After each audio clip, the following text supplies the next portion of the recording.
Great Expectations by Charles Dickens. Chapter 1.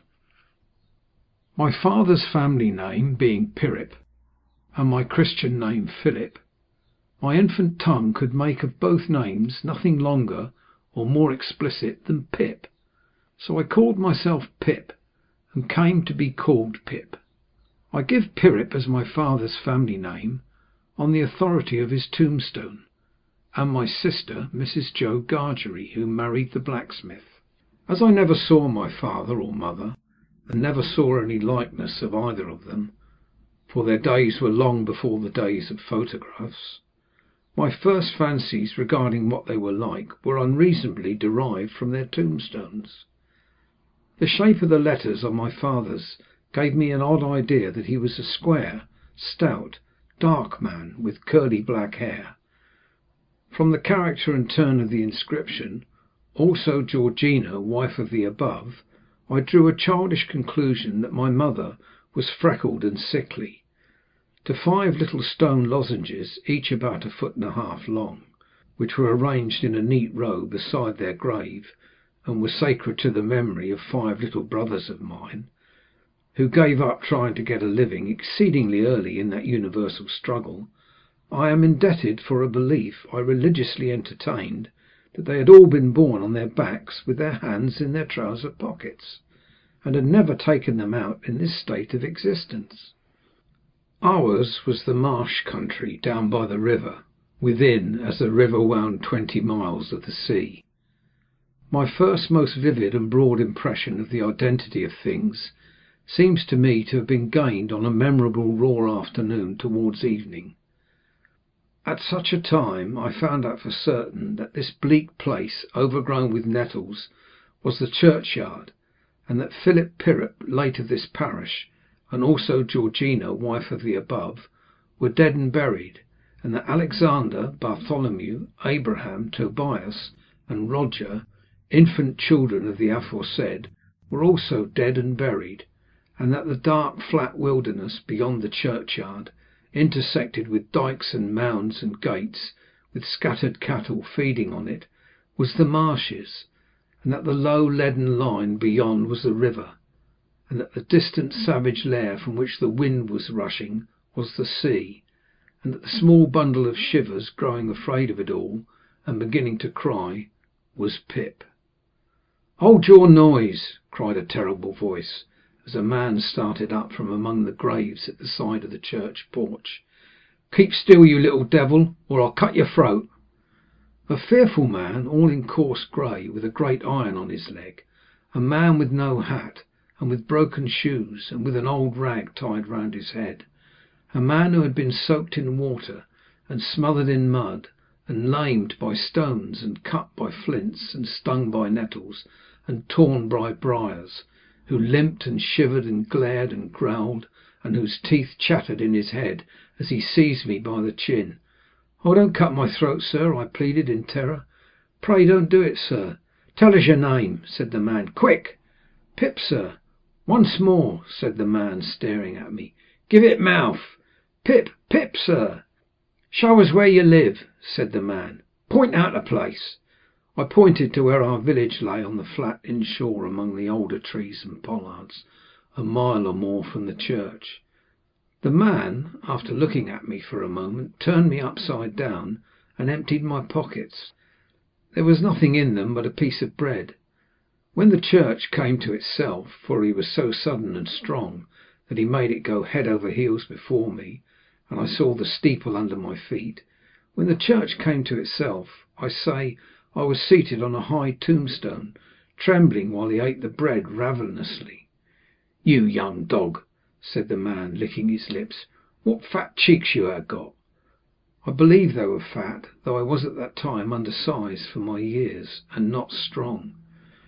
"Darn me if I couldn't eat 'em," said the man, with a threatening shake of his head, "and if I ain't half a mind to." I earnestly expressed my hope that he wouldn't, and held tighter to the tombstone on which he had put me, partly to keep myself upon it, partly to keep myself from crying. "Now look here," said the man, "where's your mother?" "There, sir," I said. He started, made a short run, and stopped and looked over his shoulder. "There, sir," I timidly explained. "Also Georgina. That's my mother." "Oh," said he, coming back.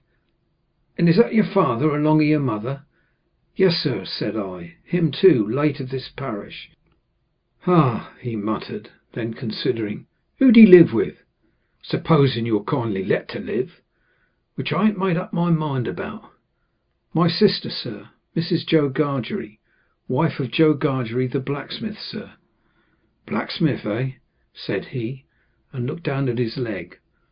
After darkly looking at his leg and me several times, he came closer to my tombstone, took me by both arms, and tilted me back as far as he could hold me, so that his eyes looked most powerfully down into mine, and mine looked most helplessly up into his. "Now look'ee here," he said, "the question being whether you're to be let to live, do you know what a file is?" "Yes, sir." "Do you know what whittles is?" "Yes, sir." After each question he tilted me over a little more, so as to give me a greater sense of helplessness and danger. "You get me a file," he tilted me again, "and you get me whittles," he tilted me again. "You bring 'em both to me," he tilted me again, "or I'll have your heart and liver out," he tilted me again.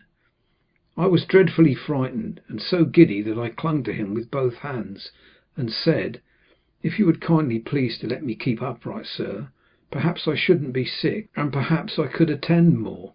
He gave me a most tremendous dip and roll, so that the church jumped over its own weather clock, and then he held me by the arms in an upright position on top of the stone, and went on in those fearful terms: "You bring me to morrow morning early that file and them whittles. You bring the lot to me at that old battery over yonder. You do it, and you never dare to say a word, or dare to make a sign concerning your having seen such a person as me, or any person somever, and you shall be let to live. You fail, or you go from my words in any particular, no matter how small it is, and your heart and your liver shall be tore out, roasted and ate. Now I ain't alone, as you may think I am. There's a young man hid with me, in comparison with which young man I am an angel. That young man hears the words I speak. That young man has a secret way peculiar to himself of getting at a boy, and at his heart and at his liver.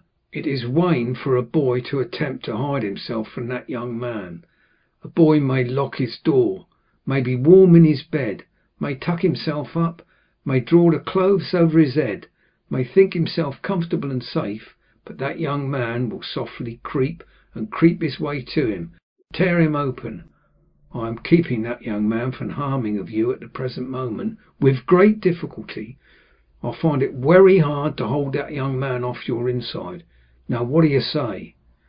I said that I would get him the file, and I would get him what broken bits of food I could, and I would come to him at the battery early in the morning. "Say, Lord strike you dead if you don't," said the man. I said so, and he took me down. "Now," he pursued, "you remember what you've undertook, and you remember that young man, and you get home." Good night, sir," I faltered.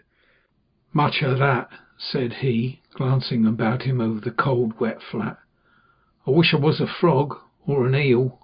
At the same time he hugged his shuddering body in both his arms, clasping himself as if to hold himself together, and limped towards the low church wall.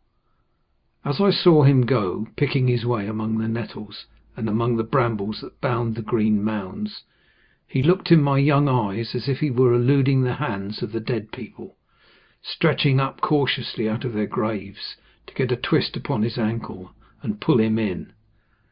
When he came to the low church wall, he got over it like a man whose legs were numbed and stiff, and then turned round to look for me.